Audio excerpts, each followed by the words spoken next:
నమస్తే. This is Sourya. Welcome to Red TV. ఈరోజు మనతో పాటు సీనియర్ జర్నలిస్ట్, అలాగే సినీ పరిశోధకులు ఇమ్మంది రామారావు గారు ఉన్నారు. వారితో మాట్లాడదాం. నమస్తే సార్. నమస్తే అమ్మా. సార్, సంక్రాంతికి సినిమాలు రెడీగా ఉన్నాయి. అందరూ గూడా చాలా ప్రేక్షకులందరూ గూడా చాలా ఉత్సాహంగా ఎదురు చూస్తూ ఉన్నారు. ముఖ్యంగా మన చిరంజీవి గారి సినిమా గూడా సిద్ధంగా ఉంది. దీనికి సంబంధించి ఆల్రెడీ మనం 'మీసాల పిల్ల' సాంగ్ చూసేసాము. రెండో పాట గూడా రెడీగా ఉంది అని జెప్పేసి ప్రోమో రిలీజ్ అయింది. మీరేం జెప్తారు? ఆ పాట ఎట్లా ఉంది? ఎలా రచించారు ఆ సాంగ్‌ని? అంటే ఈ పాట తాలూకు ఇన్స్పిరేషను అంటే ఈ పాటలకేంటంటే 'భాస్కర్ భట్ల' 'సంక్రాంతికి వస్తున్నాం' సినిమాలో హ్మ్. రాసిన పాట చాలా బాగా హిట్ అయింది. 'గోదావరి గట్టు మీద' రామచిలకవే.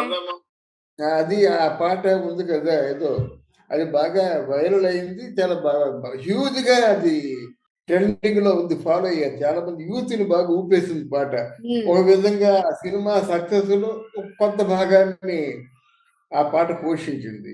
అవును. అలాగే దాని తాలూకు ఇన్‌స్పిరేషన్‌తోనే ఇప్పుడు 'ఓ మీసాల పిల్ల' అని రాశారు. మరి చిరంజీవికి ఉన్నటువంటి ఆహ్, ఆ స్టామినాకి చాలా హ్యూజ్ లెవెల్‌లో అంటే ఇటు మిలియన్ 10,000,000 హ్మ్. వ్యూవర్స్ దాన్ని చూడడం జరిగింది. అది రికార్డ్ బ్రేక్. హ్మ్. దీంతో మళ్ళీ 'భాస్కర్ భట్ల' తాలూకు ఆహ్, ఆ ప్రభావం మళ్ళీ మొదలవుతుందని నా నమ్మకం. హ్మ్. మంచి రైటరు, మంచి పాటలు రాశాడు. రాసిన కొన్ని పాటలైనా సరే. అంటే ఈ సినిమాతో మళ్ళీ 'భాస్కర్ భట్ల' హ్మ్. లైమ్ లైట్‌లోకి వస్తారనుకోవచ్చు.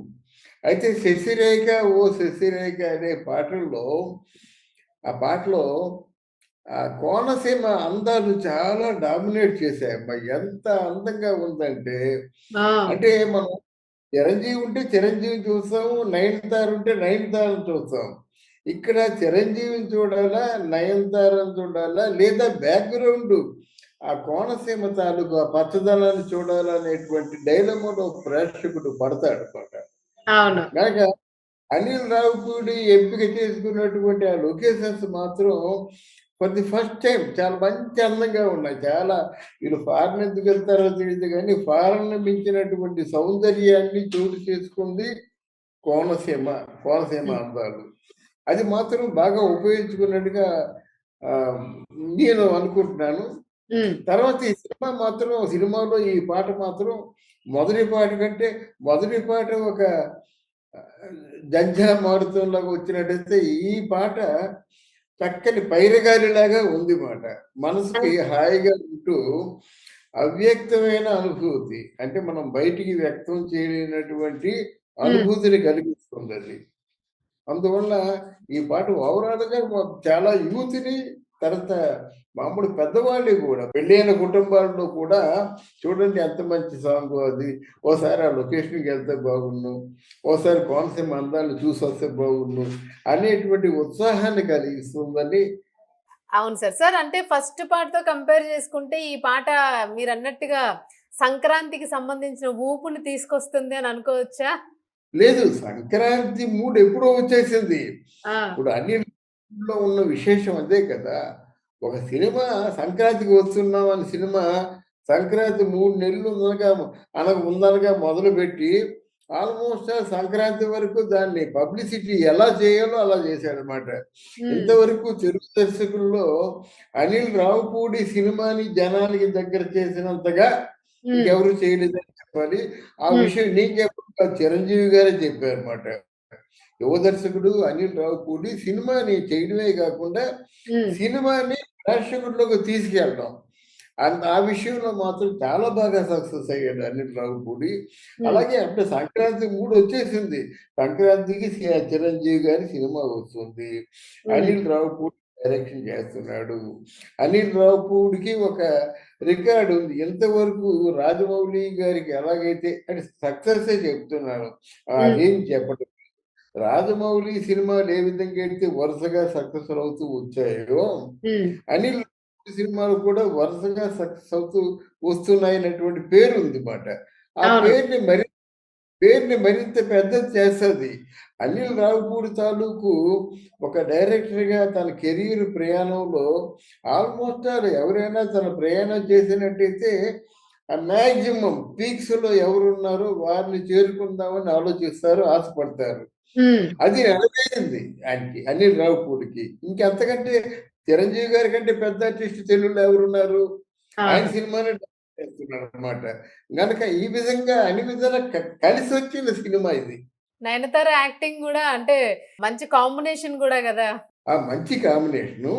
ఒకవేళ నిజంగా అనిల్ రావిపూడి వీళ్ళిద్దరి మధ్య మంచి రొమాన్సు, మంచి కామెడీ, హిలేరియస్ కామెడీ పెట్టున్నట్టయితే మాత్రం సినిమా డెఫినిట్‌గా సంక్రాంతి చుట్టాల కబుర్లులాగే ఉంటుంది ఇది గూడా. చాలా ఆ! బాగుంటుంది. ముచ్చటగా ఉంటుందన్నమాట. ఆ సినిమాని చూసినట్టయితే అంటే ఇంటిల్లపాది వెళ్లి ఫ్యామిలీ సకుటుంబ సమేతంగా వెళ్లి ఆ సినిమాని చూసి హాయిగా మనం రావచ్చన్నమాట. అంతవరకు హ్మ్. నేను చెప్పగలను. సరే దీనిలో మళ్ళా వెంకటేష్ గూడా ఉన్నారు. సో, వీళ్ళ కాంబినేషన్ చిరంజీవి, వెంకటేష్ కాంబినేషన్ గురించి జెప్పండి. అదే అది.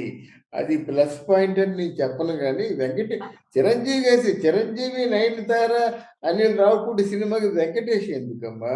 కానీ హ్మ్. ఒకటి ఉండాలంటే ప్లస్ యాడింగ్ అవుతుంది గానీ, చిరంజీవి సినిమాలో అప్పుడొచ్చే పోయే క్యారెక్టర్ సల్మాన్ ఖాన్ వేసినా ఒకటే, వెంకటేష్ చేసినా ఒకటే. ఎందుకంటే అక్కడ చిరంజీవిని చూస్తారు, నయనతారని చూస్తారు.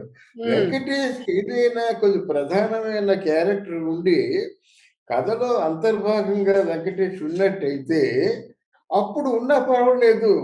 హ్మ్. అంతేగాని చిరంజీవి గారి మీద దానికి ప్రేముంది వెంకటేషు, ప్రేముందని ఏదో ఒక షాట్‌లోనో, ఒక సీన్‌లోనో కనిపించి వెళ్ళిపోయినట్టయితే, హ్మ్. లోగడ చాలా సినిమాల్లో అలా జరిగింది.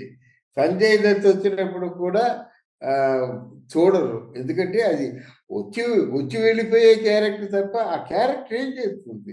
ఆ హ్మ్. క్యారెక్టర్ కథలో తన తాలూకు షేర్ ఏమిటి? ఈ విషయాన్ని ఆలోచించుకోవాలి. ఎనీవే వాళ్ళకున్న ఆబ్లిగేషన్‌తో పెట్టుకున్నారు కానీ, దాన్ని నేను పెద్దగా చెప్పను నేను. వెంకటేష్ వచ్చినటువంటి క్యారెక్టర్ చేయడం వల్ల ఏముంటుంది నాకు ఉద్దేశంలో, బట్ హ్మ్. హాయిగా ఉంటుంది. ఇద్దరు సరదాగా మాట్లాడుకుంటారు. ఏదైనా కామెడీ ఉంటే కామెడీ ఉంటుంది. ఓ సన్నివేశం పండుతుంది. లాస్ట్ ఇయర్ 'సంక్రాంతి' మూవీతోని వెంకటేష్ గారు బాగా అలరించారు ప్రేక్షకులనందరి గూడా ఇదే టైంకి. సో, మరలా అవును. అదే కాంబినేషన్‌లోనే మళ్ళా ఈ టైమ్ సంక్రాంతికి వెంకటేష్‌ని ఇందులో ఇన్వాల్వ్ చేయడంలో ఏమైనా సక్సెస్ రేట్ ఏమైనా ఆలోచించారా అన్నది ఒకటి వినిపిస్తూ ఉంది. ఒకవేళ ఆలోచిస్తే అది కరెక్ట్ కాదని నా ఉద్దేశం. ఆ! ఎందుకంటే చిరంజీవి పెట్టుకొని ఇంకెవరినో ప్యాడింగ్ పెట్టుకున్నట్టయితే, అవును. అది సక్సెసా అంటే అది సక్సెస్ అని నేను చెప్పలేను. హ్మ్. చిరంజీవి గారిని పెట్టుకొని ఎవరిని పెట్టుకున్నా, మహేష్ బాబుని పెట్టుకున్నా, జూనియర్ ఎన్టీఆర్‌ని పెట్టుకున్నా, వెంకటేష్‌ని పెట్టుకున్నా, ఆ కథలో ఆ పాత్ర ఏమిటి? ఆ పాత్రకున్న ప్రాధాన్యత ఏమిటి అనేది చూస్తారన్నమాట. హ్మ్. అంతేగాని ఆహ్, సంక్రాంతికి వస్తున్నాం సినిమా రిలీజ్ అయింది గనక వెంకటేష్‌ని పెట్టుకున్నది పెద్ద యాడింగ్ ఫ్యాక్టర్ కాదని నా ఉద్దేశం. అంటే చిరంజీవి గారి యాక్టింగు, అలాగే ఆయన మీద ప్రేక్షకులకున్న ఫోకస్ ఎలా అయితే ఉంటుందో, ఆ గ్లిమ్స్‌లోనే మనకు అర్థమైపోయింది ఈ సినిమాకి సంబంధించి. సో, ప్రేక్ష యాహ్! ఖచ్చితంగా హిట్ కొట్టాలనే ఆశిద్దాం సార్. సంక్రాంతికి సినిమా సందడి చేయాలి అని. యూర్ రైట్ అమ్మా. ఎందుకంటే చిరంజీవి గారికి ఉన్నటువంటి ఇమేజ్ చిన్న ఇమేజ్ కాదు కదా! అసలు అవును. యాక్చువల్‌గా ఆయన ఇమేజ్‌ని మనం 100% ఉపయోగించుకున్నట్టయితే చాలా భారీ సినిమాలొస్తాయి. చాలా పెద్ద సినిమాలొస్తాయి. పెద్ద క్రౌడ్ కూడా థియేటర్‌కి పెద్ద క్రౌడ్‌ని లాక్కొచ్చే హీరో ఎవరైనా ఉన్నారంటే నంబర్ 1 చిరంజీవే. ఆ హ్మ్. విషయాన్ని మనం మర్చిపోకూడదు మాట. Right sir. Thank you sir. Thank you అమ్మా. Thank you very much.